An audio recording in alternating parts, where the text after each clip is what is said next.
माता रानी दोस्तों, आप सभी का बहुत बहुत स्वागत है आपके अपने चैनल राधा कृष्ण ऑफिशियल में। उम्मीद करती हूँ आप लोग बहुत ही अच्छे होंगे। तो ये बताने के लिए कमेंट बॉक्स में ओम नमः शिवाय जरूर लिखिएगा। तो चलिए दोस्तों, आज हम इस वीडियो में फाल्गुन अमावस्या की कथा सुनेंगे। तो आप लोग कथा पूरा जरूर सुनिएगा और कथा सुनने के बाद आप लोग वीडियो को लाइक और चैनल को सब्सक्राइब जरूर कर दीजिएगा। तो सबसे पहले बता दूं दोस्तों कि फाल्गुन अमावस्या जो कि अब की बार 2 दिन रहने वाली है, 27 को भी और 28 को भी। तो 27 फरवरी को दिन है गुरुवार। इस दिन आप लोग व्रत रखिएगा। अपने पितरों के निमित्त जो भी कार्य करना चाहते हैं, उनका श्राद्ध तर्पण, उनके निवृत्ति, कोई भी कार्य करना चाहते हैं तो आप लोग 27 फरवरी को कीजिएगा। और 28 फरवरी को दिन है शुक्रवार। तो इस दिन आप लोग स्नान दान कीजिएगा। और बता दो कि अमावस्या के दिन नदी सरोवर में स्नान करना बहुत ही श्रेष्ठ माना गया है। तो आप लोग इस दिन चाहे तो कहीं आसपास में नदी सरोवर है तो आप लोग इस दिन जरूर स्नान कर लीजिएगा। नहीं तो आप अपने घर के जल में गंगा जल और तिल मिला करके आप लोग स्नान कर लीजिएगा। सूर्य भगवान को जल दे दीजिएगा। अब चलिए सुनते हैं फाल्गुन अमावस्या की कथा। किसी नगर में एक गरीब ब्राह्मण परिवार रहता था। उस परिवार में पति पत्नी के अलावा एक पुत्री भी थी। वह पुत्री धीरे धीरे बड़ी होने लगी।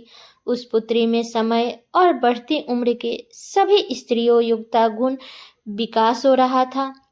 वह लड़की सुंदर, संस्कारवान और गुणवान थी, किंतु गरीब होने के कारण उसका विवाह नहीं हो पा रहा था। एक दिन उस ब्राह्मण के घर एक साधु महाराज आए तो उस कन्या ने बहुत ही प्रसन्न भाव से उस साधु महाराज की सेवा की। साधु महाराज ने उनकी सेवा भाव से काफी प्रसन्न हुए और कन्या को लंबे आयु का आशीर्वाद देते हुए साधु ने कहा कि इस कन्या के हथेली में विवाह का योग्य रेखा नहीं है। ये बातें सुनकर ब्राह्मण परिवार ने साधु से इसका उपाय पूछा कि कन्या ऐसा क्या करे कि उसके हथेली में विवाह का योग्य बन जाए। तब साधु ने कुछ देर विचार करने के बाद अपनी अंतर्दृष्टि से ध्यान करके बताया कि यहाँ से कुछ दूरी पर एक गांव में सोना नाम की धोबन जाति की एक महिला रहती है, जो अपने बेटे और बहू के साथ रहती है, जो बहुत ही आचार विचार और संस्कारवान और संपन्न तथा पतिव्रता है। अगर यह कन्या उनकी सेवा करे और वह महिला प्रसन्न होकर उसने अपने मांग का सिंदूर इसके मांग में लगा दे, उसके बाद कन्या के विवाह का वैधव्य मिट सकता है। साधु ने ब्राह्मण परिवार को यह भी बताया कि वह महिला कहीं आती जाती नहीं है। तब यह बात सुनकर ब्राह्मणी ने अपने बेटी से धोबन की सेवा करने की बातें कही। तब कन्या ने अगले दिन सुबह उठी और उठ करके सोना धोबन के घर जाकर साफ सफाई और अन्य सारे कार्य करके अपने घर वापस आ जाती थी। ऐसे कितने दिन बीत गए। तब एक दिन सोना धोबन ने अपनी बहुओं से पूछती है कि तुम तो सुबह में ही उठ करके सारा काम कर लेती हो और किसी को पता भी नहीं चलता है। तब बहू बोली कि माँ जी, मैं काम नहीं करती हूँ। मुझे लगा कि आप सुबह में उठ करके सारे खुद काम कर लेती हैं और मैं तो देर से उठती हूँ।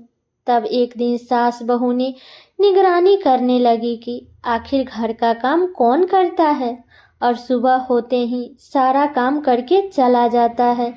तब कितने दिन बाद धोबन ने देखा कि एक कन्या अंधेरे में घर में आती है और सारे काम करने के बाद चली जाती है। जब एक दिन कन्या काम करने के बाद जाने लगी तो सोना धोबन ने उसके पैर पर गिर पड़ी और पूछने लगी कि आप कौन हैं और आप इस तरह से छुपकर मेरे घर की काम क्यों करती है। तब कन्या ने साधु द्वारा कही गई सारी बात सोना धोबन को बता दी और सोना धोबन बड़ी ही पतिव्रता थी। यह सब जान करके सोना धोबन सिंदूर देने के लिए तैयार हो गई। तब सोना धोबन बोले कि जाओ, तुम अपने घर जाओ और जब विवाह का दिन नजदीक आ जाए तो मुझे कार्ड भेजवा देना, मैं आ जाऊंगी। अब कन्या ने घर आकर अपने माता पिता को सारी बातें बता दी। तब साहूकार और साहूकारनी ने शादी की तैयारी करने लगे। जब सोना धोबन को पता चला कि कन्या का विवाह हो रहा है, तब सोना धोबन ने अपने घर से चल दी। सोना धोबन का पति थोड़ा अस्वस्थ थे। तब सोना धोबन ने अपने बहू से कहा कि जब तक मैं घर वापस ना आऊं, तब तक तुम घर पर ही रहना, कहीं मत जाना। ये कहकर सोना धोबन ने उस कन्या के विवाह में शामिल हो गए। और जैसे ही सोना धोबन ने अपनी मांग का सिंदूर उस कन्या के मांग में लगाया, उसका पति मर गया। तब सोना धोबन को पता चल गया, क्योंकि सोना धोबन पतिव्रता थी। तब वह ब्राह्मण के घर से निर्जल ही चल दी, यह सोचकर कि रास्ते में कहीं पीपल का पेड़ मिलेगा तो उसमें भौंरी दे करके और परिक्रमा करके ही जल ग्रहण करूंगी। और उस दिन सोमवती अमावस्या था। ब्राह्मण के घर से सोना धोबन को पुआ पकवान भी मिला था, लेकिन पुए पकवान के जगह उसने ईंट के टुकड़े से 108 बार भौंरी देकर 108 बार पीपल की परिक्रमा की। और उसके बाद ही सोना धोबन ने जल ग्रहण किया। ऐसे करते ही सोना धोबन के मुर्दे पति के शरीर में वापस जान आ गए और धोबन का पति वापस जीवित हो गया। इसलिए सोमवती अमावस्या के दिन से शुरू करके जो व्यक्ति हर अमावस्या के दिन भौंरी देता है, उसके सुख और सौभाग्य में वृद्धि होता है।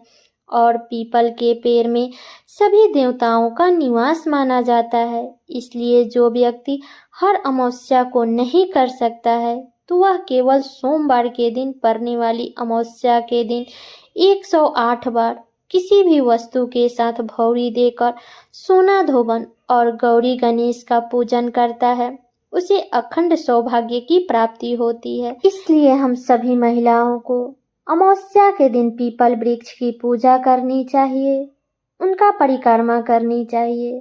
अगर हम अमावस्या के नहीं कर सकते, तो सोमवार के दिन पड़ने वाली अमावस्या के दिन हम महिलाओं को पीपल की परिक्रमा जरूर करनी चाहिए। तो इस कथा से हमें यही सीख मिलता है कि हमें परिक्रमा जरूर करनी चाहिए पीपल वृक्ष की। तो ये है अमावस्या की कथा। तो ये कथा मेरी यहीं तक का था। कैसा लगा ये कथा आप लोग कमेंट करके ज़रूर बताइएगा। चैनल पे नए आए हैं तो सब्सक्राइब कर दीजिएगा, वीडियो को लाइक कर दीजिएगा और वीडियो को शेयर कर दीजिएगा, ताकि हर कोई आज फाल्गुन अमावस्या के दिन इस कथा को सुन सके। तो चलिए दोस्तों, मिलती हूँ अगले वीडियो में किसी नए वीडियो के साथ में। तब तक के लिए नमस्कार।